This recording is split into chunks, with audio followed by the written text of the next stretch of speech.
నమస్తే అండి. తెలంగాణ రాష్ట్రానికి కాబోయే అధ్యక్షులుగా ఎన్ రామచంద్రరావు గారు మాజీ ఎమ్మెల్సీని ఎంపిక చేస్తున్నట్లుగా మన టీవీలలో అయితేనే పత్రికల్లో అయితేనే ప్రముఖ వార్త వస్తూ ఉంది. ఇదే నిజమైతే తెలంగాణ రాష్ట్రం లోపల బీజేపీ పార్టీ పూర్తిగా తన యొక్క మనుగడను కోల్పోయినట్లే.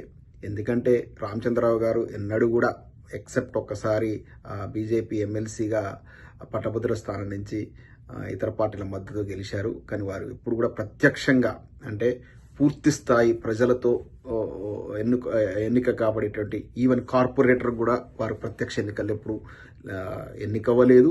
అంటే ప్రజల్లో అంత బలం ఉన్నటువంటి వ్యక్తి కాదు. మరీ కూడా సోకాల్డ్ ఫార్వర్డ్ కమ్యూనిటీ లోపల అల్పసంఖ్యాక వర్గానికి చెందినటువంటి బ్రాహ్మణ కమ్యూనిటీకి చెందినటువంటి వ్యక్తి. ఇతను ప్రజలను అంత ప్రభావం చేసే స్థితిలో లేడు. ఎందుకు చేసినారో మరి. ఇప్పుడు బీజేపీ పార్టీ లోపల బలమైన బీసీ నేత, దాదాపు రాష్ట్రంలో 50 లక్షల మంది ముదిరాజ్ కమ్యూనిటీకి ప్రతినిధిగా ఉన్నటువంటి, ఎంతో అనుభవం ఉన్నటువంటి, ఎన్నడూ మల్కాజ్గిరి నియోజకవర్గం లోపల అసలు బీజేపీకి అసలు పట్టేలేని స్థానంలో కూడా ఎంపీ గెలిచినటువంటి ఒక బలమైన బీసీ నేత ఈటలను కాదని కూడా ఈ రామచంద్రరావు గారి ఎన్నిక అనేది చాలా విచిత్రంగా అనిపిస్తూ ఉంది. ఇక్కడ మొత్తం కూడా అంటే ఈటల రాజేందర్ అనేటోడు ఎవరి మాట వినడు. కొంచెం స్వయం ప్రతిపత్తితో తన యొక్క విధానాల పరంగా కాంగ్రెస్ పార్టీ మీద విరోచితమైన పోరాటం చేస్తున్నాడు బీజేపీలో. కాబట్టి ఇతను గనుక వచ్చినట్లయితే మన రేవంత్ రెడ్డి గారికి ఇబ్బందులు కలిగిస్తాడని చెప్పి వీరి రాజగురు చంద్రబాబు గారి కనసన్నల లోపల, ఎందుకంటే చంద్రబాబు గారి కనసన్నలో కేంద్ర ప్రభుత్వం నడుస్తుంది. చంద్రబాబు నాయుడు గారు కనుక మద్దతు ఉపసంహరించుకున్నట్టయితే సెంట్రల్ గవర్నమెంట్ అంటే కేంద్రం లోపల మోడీ అధికారాన్ని కోల్పోయేటువంటి ఆస్కారం ఉంది. కాబట్టి ఈ వెనుక మొత్తం తతంగాన్ని కూడా చంద్రబాబు నాయుడు గారు నడిపించినట్లుగా చిన్నపిల్లాన్ని అడిగినా తెలిసిపోతుంది. ఎందుకంటే ప్రజల్లో ఏమాత్రం ప్రభావం చూపించలేని వ్యక్తిని రాష్ట్ర అధ్యక్షులు చేశారంటే ఇవాళ ఆ పార్టీలోనే ఎంత ముసలం మొదలైంది చూడండి. ఇవాళ రాజాసింగ్ గారు రాజీనామా చేయడము ఇవన్నీ జరుగుతూ ఉంది. అంటే మేము ఫేస్బుక్లో కూడా ఎంతో మంది బీజేపీలో మా మిత్రులు ఉన్నారు, వాళ్ళందరూ కూడా చెప్తున్నారు ఇక అయిపోయింది మా బీజేపీ పని అని ఫేస్బుక్లో బహిరంగంగా పెడుతున్నారు. మా బీజేపీ పని అయిపోయింది అంటే ప్రతిసారి ఎంతో కొంచెం ప్రభావం చూపించేటువంటి స్థితి రాగానే ఆ బీజేపీ పార్టీని బొందబెట్టేటువంటి కార్యక్రమం ఆ పార్టీ నాయకత్వం చేస్తారు. ఎందుకంటే వాళ్ళకి సెంట్రల్లో గవర్నమెంట్ ఉండడం ఇంపార్టెంట్, వాళ్ళకి రాష్ట్రాల లోపల అధికారం అనేది పెద్ద ముఖ్యం కాదు. మొత్తం కూడా దక్షిణ భారతదేశంలో ప్రధానంగా చంద్రబాబు నాయుడు గారి అనుసరణలో బీజేపీ నడుస్తూ ఉంది.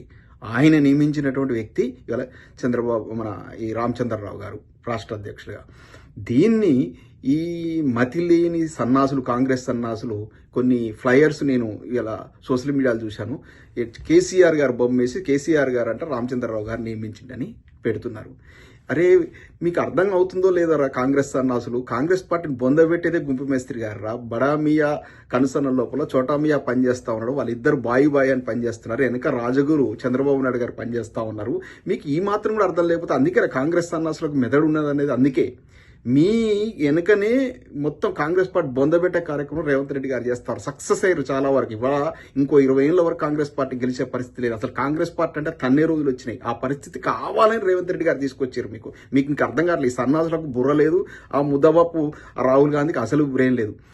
కానీ కొంత ఇన్ఫర్మేషన్ ఉంటుంది, అందుకే ఈ మధ్య అపాయింట్మెంట్ ఇవ్వట్లేడు. కానీ ఏం చేయలేని పరిస్థితి, ఎందుకంటే గుంపు మేస్త్రి ముట్టుకుంటే గవర్నమెంట్ పడిపోయే పరిస్థితి ఉంది. కాంగ్రెస్ వాళ్ళకు ముందు గుయ్యి వెనక నుయ్యి లెక్క తయారైపోయింది. ఎందుకంటే రేవంత్ రెడ్డి తప్పిస్తే గవర్నమెంట్ పడిపోతుంది. గవర్నమెంట్ పడిపోతే ఇప్పుడు దేశంలో ఉన్న కాంగ్రెస్ పార్టీని సాకేదే 2 రాష్ట్రాలు, ప్రధానంగా కర్ణాటక, తెలంగాణ నుంచి ఎక్కువ ఫండ్స్ పోతున్నాయి. ఏది కేంద్ర ఏఐసిసి ఆఫీస్ డబ్బులు పోతేనే పార్టీ నడుస్తూ ఉంది. మరి వాళ్ళు ఎందుకు నాశనం చేసుకుంటారు? ఏదో ఒకట్లే కాంగ్రెస్ పార్టీ తెలంగాణలో బొందబెట్టిన, ఎందుకంటే ఆంధ్రప్రదేశ్లో ఊడ్చుకపోయింది కదా, తెలంగాణలో కూడా రేపు ఊడ్చుకపోయే పరిస్థితి. ఎందుకంటే 6 గ్యారంటీల ఘరానా మోసాన్ని ప్రజలు జీర్ణించుకోలేకపోతా ఉన్నారు.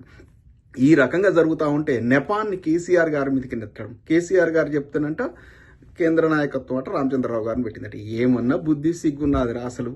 కేసీఆర్ గారిని టార్గెట్ చేస్తూ రాష్ట్రంలో ఉన్నటువంటి ఇప్పుడు కేసీఆర్ గారిని ఇంకా ముఖ్యమంత్రిగా భావించుకుంటారు ఆయన అధికారం కోల్పోయినా కూడా. ఎందుకంటే అంత బలమైన నేత కాబట్టి. ప్రజల లోపల standard vote bank 37-38% vote bank మొన్న ఎలక్షన్ ఓడిపోయినప్పటికీ ఉంది. ఇప్పుడు 40-42% వెళ్ళిపోయింది. రేపు ఎప్పుడు ఎలక్షన్ జరిగినా కూడా సుమారు 90 నుంచి 100 సీట్లతో గణనీయమైనటువంటి సీట్లు సాధించి అత్యంత ఘన విజయాన్ని సాధించుకోబోతున్నటువంటి నేత. ఇలా ప్రజల నాడి చూస్తూ తెలుస్తా ఉంది. ఏ నలుగురిని పలకరించినా కూడా కేసీఆర్ ఉన్నప్పుడు ఎట్లుండే, కేసీఆర్ పోయిన తర్వాత కేసీఆర్ గారు రాజ్యం దిగిపోయిన తర్వాత ఇవాళ తెలంగాణ మొత్తం ఆగమైపోయింది అనేటువంటి ఈ యొక్క టాక్ ఎక్కడ చూసినా కూడా వినపడతా ఉంది. అటువంటి బలమైన నేతను ఇవాళ ప్రతిపక్షంలో కూడా బీజేపీ టార్గెట్ చేస్తుంది, కాంగ్రెస్ టార్గెట్ చేస్తుంది, టీడీపీ టార్గెట్ చేస్తూ ఉంది, జనసేన టార్గెట్ చేస్తుంది, ఇక కమ్యూనిస్టులు టార్గెట్ చేస్తారు. అందరూ కలిపి మూకుమ్మడి దాడి చేసినా కూడా మొక్కవోని ధైర్యంతో బలమైనటువంటి తెలంగాణ భారత రాష్ట్ర సమితి సైన్యం వెన్నుదనగలడంతో భారతీయ రాష్ట్ర సమితి అలా పెద్ద ఎత్తున ఓట్ బ్యాంక్ పోలరైజ్ అయ్యి చాలా స్ట్రాంగ్గా తయారైంది. ఇట్లా అంటే ఒంటరి పోరాటం చేసినట్టు కానీ కేసీఆర్ గారు గత 2 టర్మ్లు ఎవరితో పొత్తు పెట్టుకొని లేరు.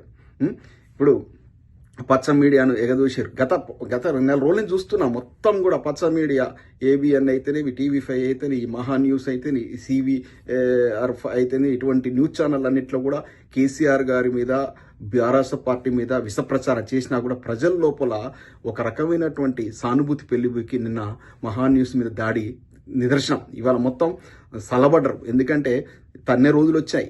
కేసీఆర్ గారికి వ్యతిరేకంగా మాట్లాడితేనే తన్నే రోజులు వచ్చాయి. అంటే పబ్లిక్ అంత ఆగ్రహంతో ఉన్నారు. ఎందుకంటే గత 18 నెలల కాంగ్రెస్ పాలనలో విసిగిపోయి ఉన్నారు.